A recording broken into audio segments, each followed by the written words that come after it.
Assalamualaikum warahmatullahi wabarakatuh. Bismillahirrahmanirrahim. 145 hadits tentang ruqyah yang ke-56 sampai ke-75. 56 Sahih Muslim 4064 dan telah menceritakan kepada kami Abu Bakar bin Abu Syaibah dan Abu Quraib, dan lafaz ini miliknya Abu Quraib. Dia berkata, telah menceritakan kepada kami Ibnu Numair, telah menceritakan kepada kami Hisham dari bapaknya dari Aisyah, bahwa Rasulullah Shallallahu Alaihi Wasallam meruqyah dengan doa seperti ini, yang artinya, wahai Rabb manusia, singkirkanlah penyakit ini di tangan Engkaulah segala kesembuhan. Tidak ada yang bisa menyembuhkannya selain Engkau. Dan telah menceritakan kepada kami Abu Quraib, telah menceritakan kepada kami Abu Usama. Demikian juga diriwayatkan dari jalur lainnya, dan telah menceritakan kepada kami Ishaq bin Ibrahim, telah mengabarkan kepada kami Isa bin Yunus, keduanya dari Hisham, melalui jalur ini dengan hadits yang serupa. 57 Sahih Muslim 4067 telah menceritakan kepada kami Abu Bakar bin Abu Syaibah, telah menceritakan kepada kami Ali bin Mushir dari Asi Syaibani dari Abdurrahman bin Al-Aswad dari bapaknya. Dia berkata, aku pernah bertanya kepada Aisyah tentang ruqyah. Jawabnya, Rasulullah Shallallahu Alaihi Wasallam pernah membolehkan satu keluarga Ansyar melakukan ruqyah untuk setiap penyakit demam.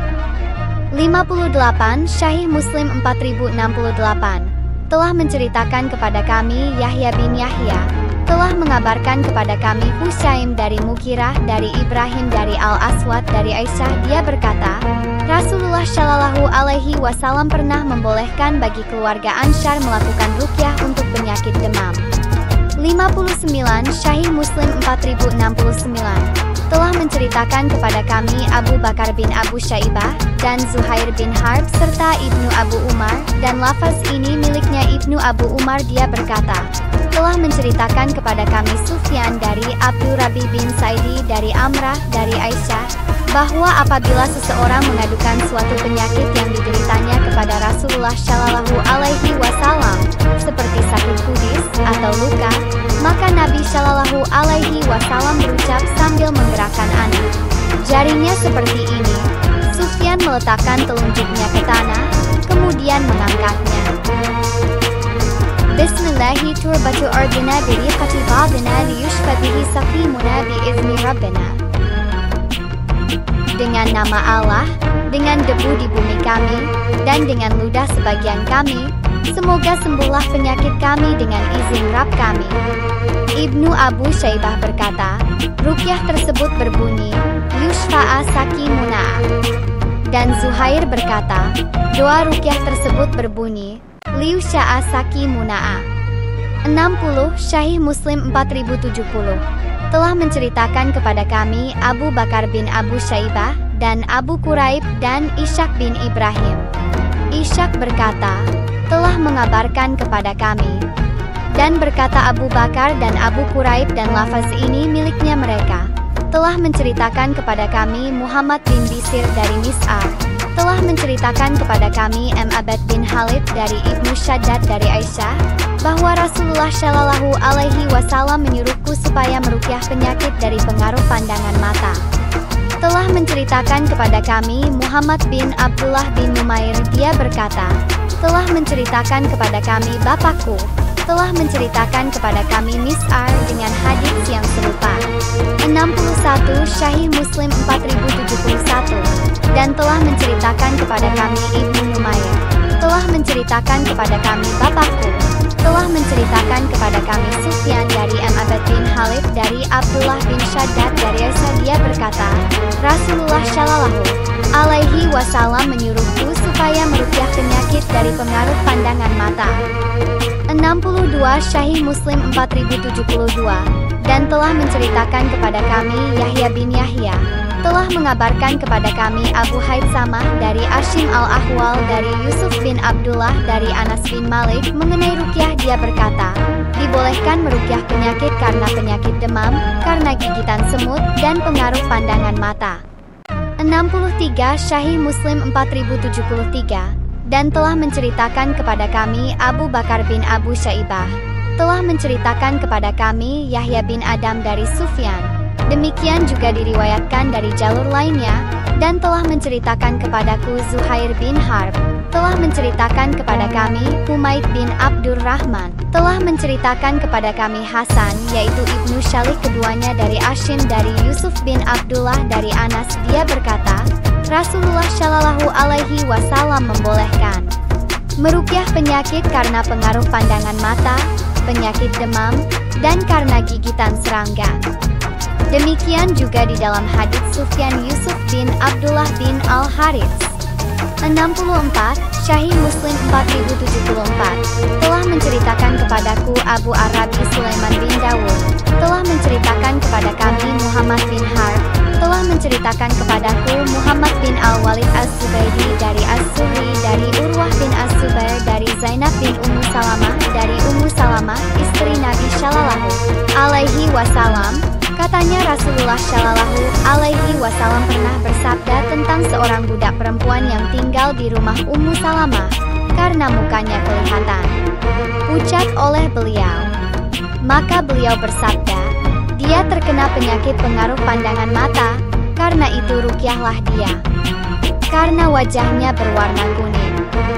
65 Sahih Muslim 4075, telah menceritakan kepadaku Uqbah bin Mukram Al-Ammi, telah menceritakan kepada kami Abu Ashim dari Juraij. Dia berkata, dan telah mengabarkan kepadaku Abu Az-Zubair, bahwa dia mendengar Jubair bin Abdullah berkata, Rasulullah Shallallahu Alaihi Wasallam memberikan keringanan bagi keluarga Hazm untuk meruqyah bekas gigitan ular.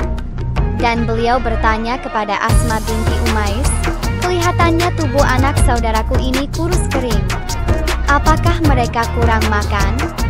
Asma menjawab, tidak. Akan tetapi mereka terkena penyakit ain, pengaruh pandangan mata. Nabi Shallallahu Alaihi Wasallam bersabda, ruqyahlah mereka. Lalu aku meminta agar beliau meruqyah mereka. Tetapi beliau berkata, ruqyahlah mereka.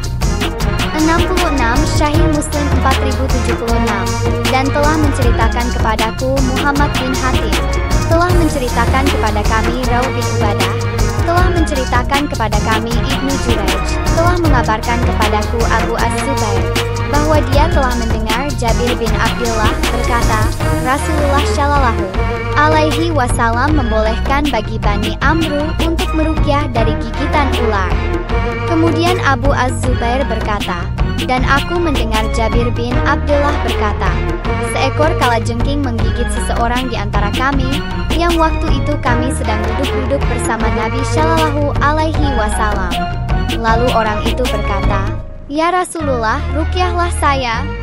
Kemudian beliau bersabda, barang siapa yang bisa memberi manfaat kepada temannya maka lakukanlah. Dan telah menceritakan kepadaku Saidi bin Yahya al-Umawi, telah menceritakan kepada kami bapakku, telah menceritakan kepada kami Ibnu Juraij melalui sanad ini dengan hadits yang serupa.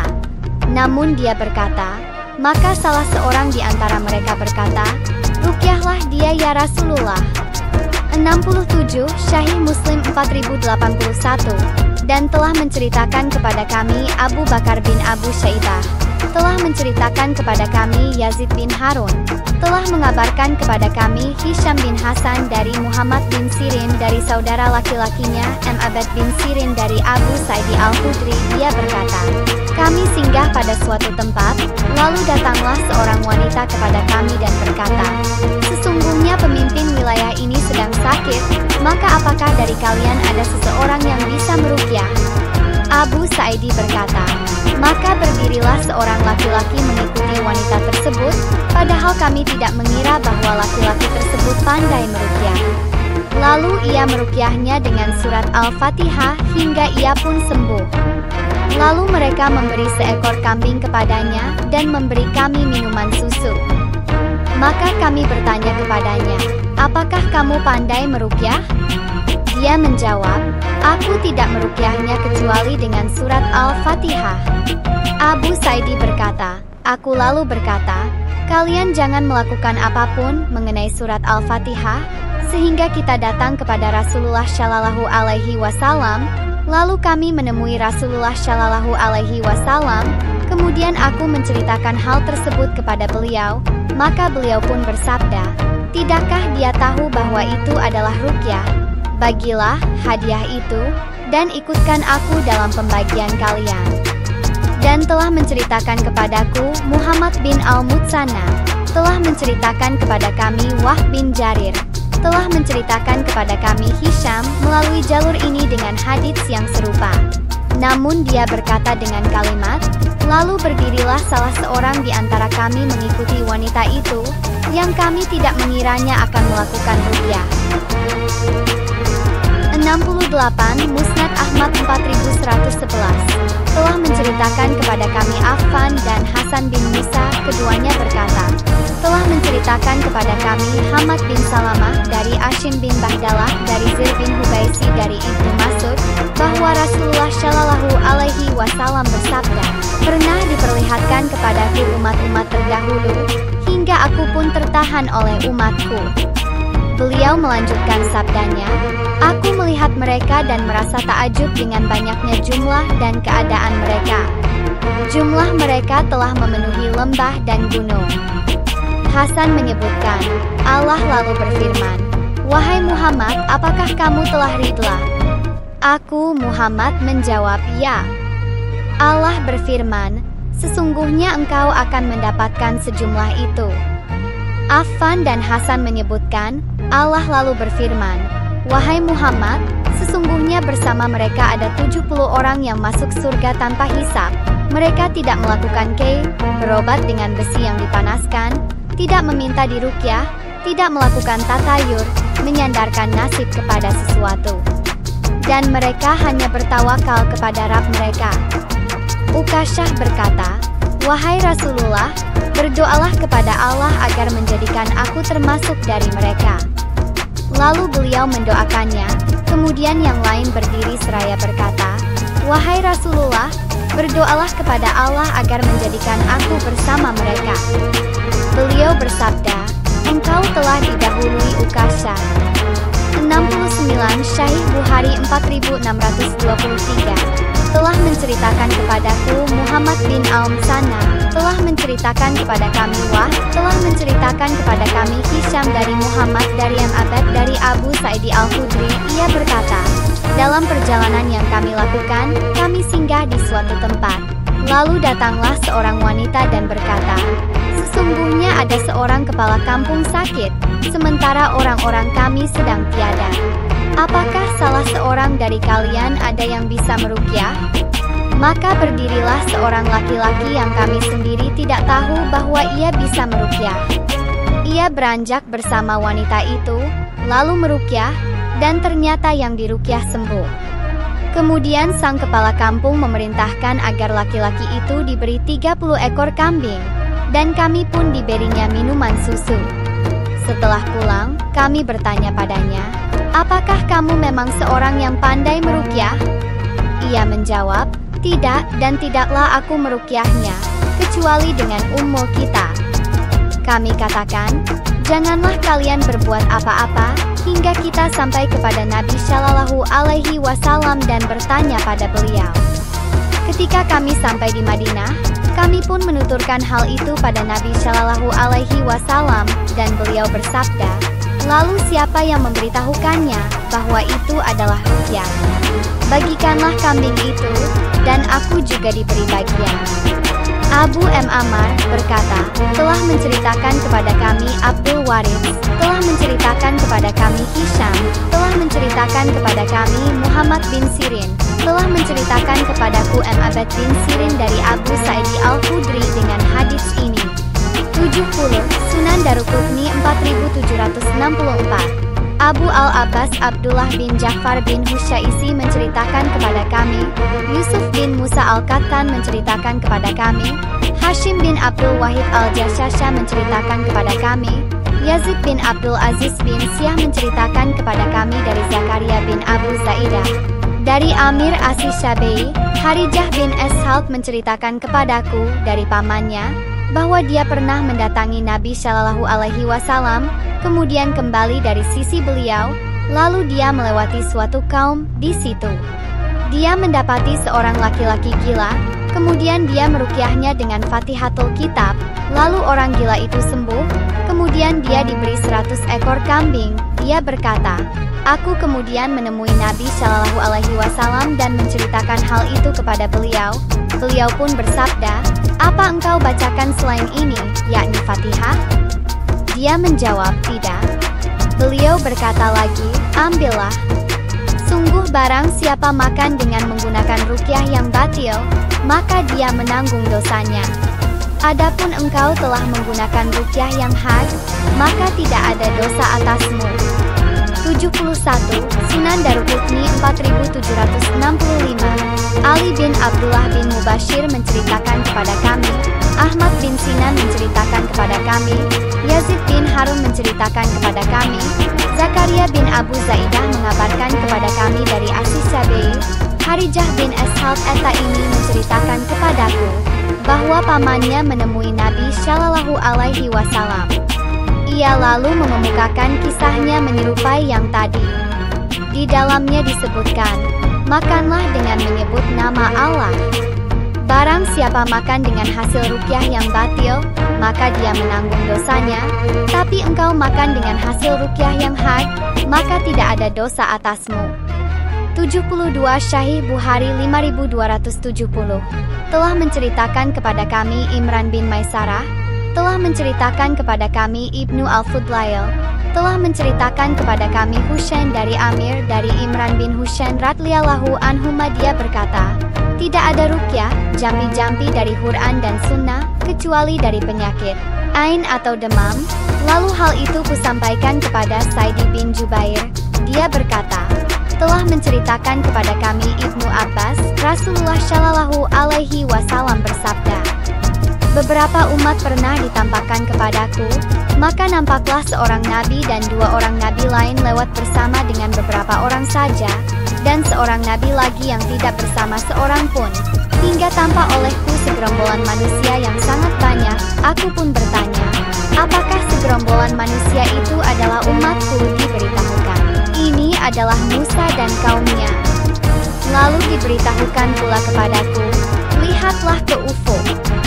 Ternyata di sana terdapat segerombolan manusia yang memenuhi ufuk. Kemudian diberitahukan kepadaku, lihatlah di sebelah sini dan di sebelah sana, yaitu di ufuk langit. Ternyata di sana telah dipadati dengan segerombolan manusia yang sangat banyak. Diberitahukan kepadaku, ini adalah umatmu, dan di antara mereka terdapat 70.000 yang masuk surga tanpa hisab. Setelah itu beliau masuk ke rumah dan belum sempat memberi penjelasan kepada mereka, para sahabat. Maka orang-orang menjadi ribut. Mereka berkata, kita adalah orang-orang yang telah beriman kepada Allah dan mengikuti jejak Rasul-Nya. Mungkinkah kelompok tersebut adalah kita ataukah anak-anak kita yang dilahirkan dalam keadaan Islam sementara kita dilahirkan di zaman jahiliyah?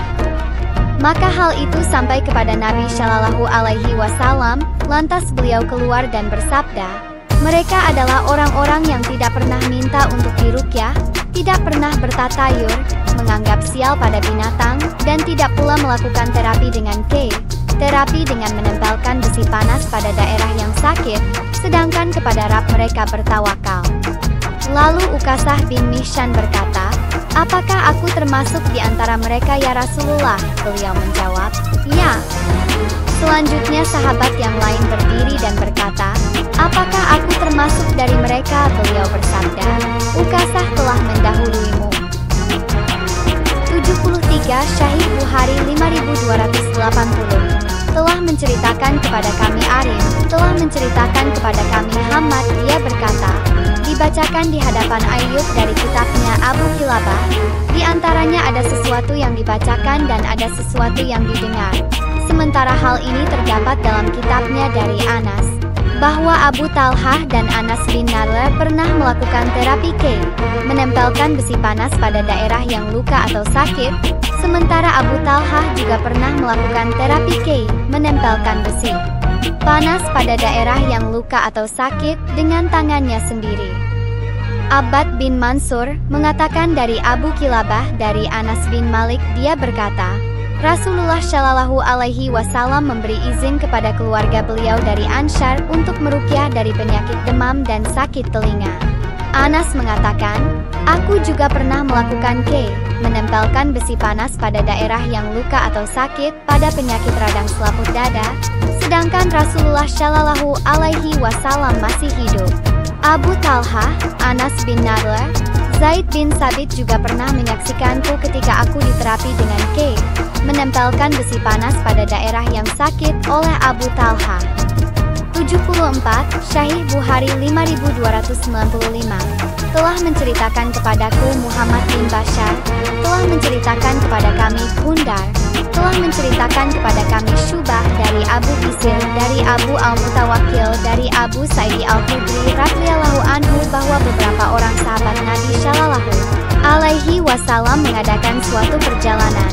Ketika mereka melewati salah satu perkampungan dari perkampungan Arab, orang-orang kampung tersebut tidak menerima mereka, ketika sikap mereka masih seperti itu. Seorang pemimpin mereka terkena sengatan kalajengking, lalu mereka pun berkata, apakah di antara kalian ada yang mempunyai obat atau seorang yang bisa meruqyah? Lalu para sahabat Nabi pun berkata, sesungguhnya kalian tidak mau menerima kami, maka kami pun tidak akan melakukannya sehingga kalian memberikan imbalan kepada kami. Akhirnya mereka pun berjanji akan memberikan beberapa ekor kambing. Lalu seorang sahabat Nabi membaca Ummul Qur'an dan mengumpulkan ludahnya seraya meludahkan kepadanya hingga laki-laki itu sembuh. Kemudian orang-orang kampung itu memberikan kepada para sahabat Nabi beberapa ekor kambing. Namun para sahabat Nabi berkata, kita tidak akan mengambilnya hingga kita bertanya kepada Rasulullah Shallallahu Alaihi Wasallam tentang hal ini. Lalu mereka bertanya kepada Nabi Shallallahu Alaihi Wasallam tentang pemberian itu hingga membuat beliau tertawa. Beliau bersabda, tidak tahukah bahwa itu ruqyah? Ambillah pemberian tersebut dan berilah bagiannya untukku. 75. Syahih Bukhari 5297 telah menceritakan kepada kami Muhammad bin Katsir, telah mengabarkan kepada kami Sufyan, dia berkata, telah menceritakan kepadaku Abbad bin Khalid, dia berkata, saya mendengar Abdullah bin Shaddad dari Aisyah radhiyallahu anha, dia berkata, Rasulullah Shallallahu Alaihi Wasallam memerintahkan kami supaya meruqyah orang yang terkena penyakit ain, gangguan sihir.